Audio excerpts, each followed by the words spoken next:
Good morning, everyone. This is Sarfraz sir. We were discussing about the chapter number 4, Microsoft Word, in which we have already learned many things, some setups, margins, etc. Today, we will discuss about the case in Microsoft Word. There are various type of cases of fonts. Those are given in Microsoft Word, in which we can take the different type of font styles in upper cases and the lower cases. So other than this, some more cases are also available.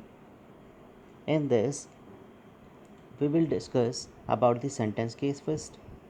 To capitalize the first letter of the sentence and leave all other letters as lowercase.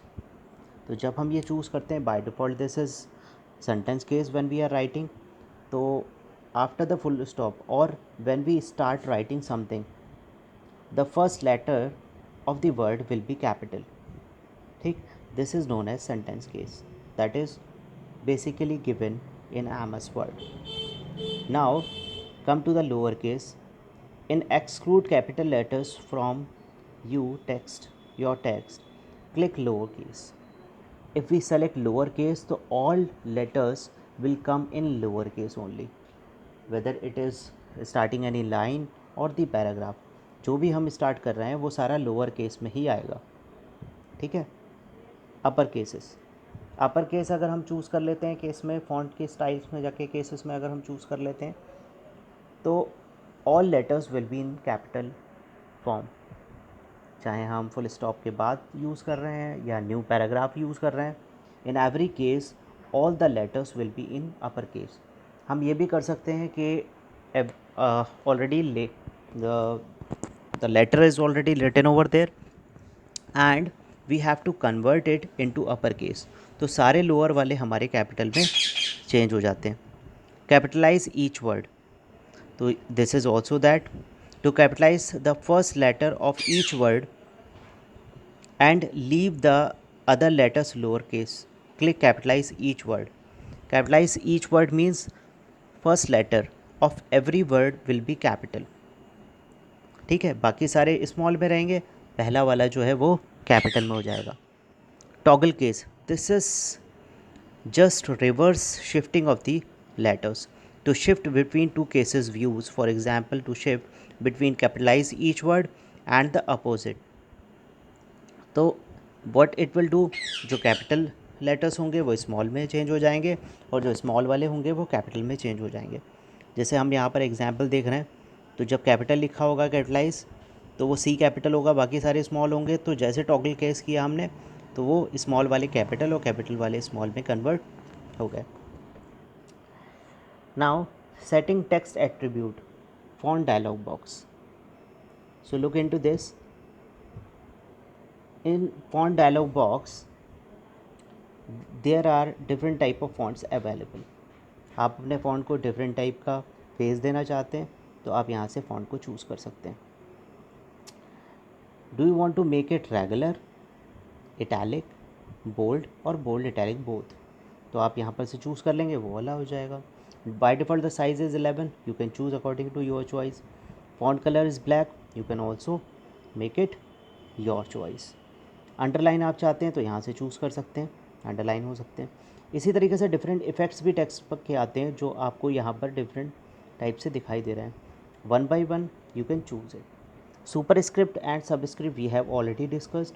अगर आपको फिर भी करना है किसी text पर, you can click on it, आपका superscript और सबस्क्रिप्ट भी आ जाता है. Then you can click on okay. Next, spelling and grammar. While typing on MS Word, we are required for checking automatic spellings and grammars. This feature is already in MS Word, right? So when we are writing, so mistake should not be there. So for this, spelling and grammar feature is there. आपका typing चल रहा है, ठीक, by chance आपने एक word कोई गलत type कर दिया, तो you can make correct with the help of spelling and grammar features. ठीक. तो इससे क्या होता है कि when you have typed any wrong word और the word that is not given in the American dictionary, तो a red wavy line will come under that font. जो भी आपका वर्ड होगा उसके नीचे रेड वेवी कलर की लाइन आ जाती है। अब उसकी कई सिचुएशंस हो सकती हैं। Suppose you have written your name, तो that is not given in the dictionary, तो red wavy line will come under it. You can ignore it because your name spelling is correct, you know, right? If the word that you have typed is found incorrect, you right click on it, right?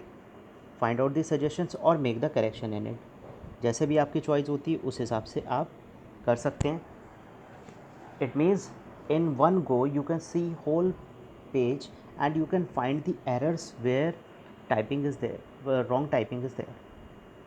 Right, according to your choice आप क्या कर सकते हैं. एक बार मैं अपने page देखा और उसमें आपने ये देख लिया कि इसमें कौन कौन सी मिस्टेक्स हैं, आप उसको इग्नोर कर सकते हो या फिर आप उसको करेक्ट कर सकते हो. For that red wavy lines I am having one example. Suppose this word is wrong, तो a red wavy line is coming under it. ठीक, एक्सिडली कोई वर्ड नहीं है तो वो यहाँ पर ऐसे कलेक्टेड में डबल सी लग गया है तो ये रॉन्ग शो कर रहा है. ऐसे ही एक्सेप्टेंस में कुछ ई वाई लग गया है लास्ट में तो वो रॉन्ग शो कर रहा है. तो if we know the right spelling we can make it correct by that, और we can right click on the word. जब हम राइट क्लिक करते हैं तो जितने भी पॉसिबल स्पेलिंग्स होती हैं जो करेक्ट होती हैं उनके सजेशंस आते हैं. We can choose it and we can make it correct, right?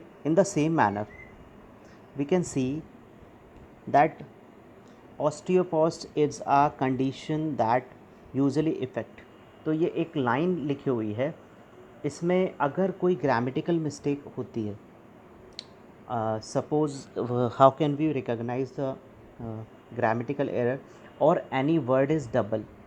ठीक है, तो डबल वाला जो होगा, जो सेकंड वर्ड होगा, अगर हमने उसको डबल लिख दिया है तो red wavy line will come under it. It doesn't means it the wrong that spelling is wrong, it means it is somewhere wrong, क्योंकि दो बार वो वर्ड नहीं आएगा. तो रेड वेवी लाइन आती है, उससे आप पहचान सकते हैं. इन द सेम मैनर आपका MS word, in MS word if you have made any grammatical mistake, like आपको पैराग्राफ में कॉमा लगाना था, ठीक है, आपको किसी वर्ड के बाद में कॉमा लगाना था और कॉमा के बाद में स्पेस देना था, you have not given any space. तो this is not any mistake of words, right. आपकी कोई स्पेलिंग की मिस्टेक नहीं है, बल्कि एक ग्रामेटिकल राइटिंग में मिस्टेक आई है. तो our green wavy line will come under it. ये ग्रीन वेवी लाइन क्या करेगी, ये शो करेगी कि आपकी ग्रामेटिकल एरर यहाँ पर हो रखी हुई है. तो आप इसको इग्नोर कर सकते हैं या आप उसको ठीक कर सकते हैं. Suppose one sentence is there, I am going to school, right? तो if you have written I is going to school, तो is will not come with I, तो this is grammatical mistake. तो वहाँ पर भी हमारी green wavy line आ जाएगी. तो हम इस तरह से possible suggestions हमारे आते हैं, तो हम वहाँ से चूज़ कर सकते हैं और फिर ओके कर सकते हैं. तो both type of mistakes can be avoided with the help of spelling and grammar feature, right? तो F7 एक की होती है जो हम जब हम प्रेस करते हैं तो इससे भी हमारे स्पेलिंग एंड ग्रामर को जो है ऑटोमेटिकली है वो चेक कर लेता है. ठीक, तो शॉर्टकट की for this is F7, right. Function keys में 7 की होती है, वो वाली प्रेस करके हम इसकी स्पेलिंग एंड ग्रामर ठीक कर सकते हैं. Auto correct feature is there, right. Suppose many mistakes are there, not I don't think कि मिस्टेक्स होंगी, spellings can be differ, right. तो क्या कर सकते हैं हम कि उनको हम एक बार में इग्नोर करना चाहते हैं, तो एक तो ऑटो करेक्ट फीचर होता है कि हम उसमें लगा सकते हैं पहले spellings. If somebody is writing this spelling and we have to make correction in that spelling, तो हम उसकी पॉसिबल स्पेलिंग्स को लिख सकते हैं, तो वो ऑटो करेक्ट में दे देता है. जैसे कंप्यूटर की स्पेलिंग हमने रॉन्ग लिखी, COMPUTR, ठीक, तो वो हमने रॉन्ग में लिख दी. अगर कोई ये स्पेलिंग लिखता है तो वो कंप्यूटर राइट वाली अपने आप लिख दे, तो हम उसको ऑटो करेक्ट में डाल सकते हैं. तो जैसे ही कोई COMPUTR लिखेगा तो TER अपने आप हो जाएगा. तो इस तरीके से डिफरेंट टाइप की जो कॉमन मिस्टेक्स हैं जो टाइपिंग्स में हो सकती हैं, उसकी पॉसिबल हम राइट स्पेलिंग्स डाल सकते हैं ऑटो करेक्ट के थ्रू। इग्नोर ऑल करेंगे तो वो सारी लाइंस इग्नोर हो जाएंगी, हमारा वो सही दिखाएगा, इसका मतलब आपने उसको ऑलरेडी चेक कर लिया। Last heading is thesaurus. It is built in dictionary that provide you to loop up for synonyms, antonyms and alternate spellings for the given words। Already इसमें अगर एक डिक्शनरी होती है वो थेसस कहलाती है, राइट। तो उसकी हेल्प से आप इसके राइट क्लिक करके इसके सिनोनिम भी निकाल सकते हैं, यानी कि आपका कोई पर्टिकुलर वर्ड है, आपको उसका ऑल्टरनेटिव वर्ड चाहिए तो वहाँ से निकल सकता है, या एंटोनियम आपको चाहिए उसका, यानी विलोम शब्द चाहिए अगर आपको, तो वो वहाँ से निकल सकता है। ठीक, तो English dictionary basically it is installed, तो हम इंग्लिश पर ही इस पर वर्क कर सकते हैं, हिंदी में वर्क हम सिर्फ टाइपिंग का कर सकते हैं, बल्कि और ऑटोमेटिक स्पेलिंग और ग्रामर का नहीं कर सकते। Along with this, I am also sending notes on one activity with this. I think you have understood all the things. Tomorrow we will take a Zoom class. If you are having any problem, please let me know. Thank you very much.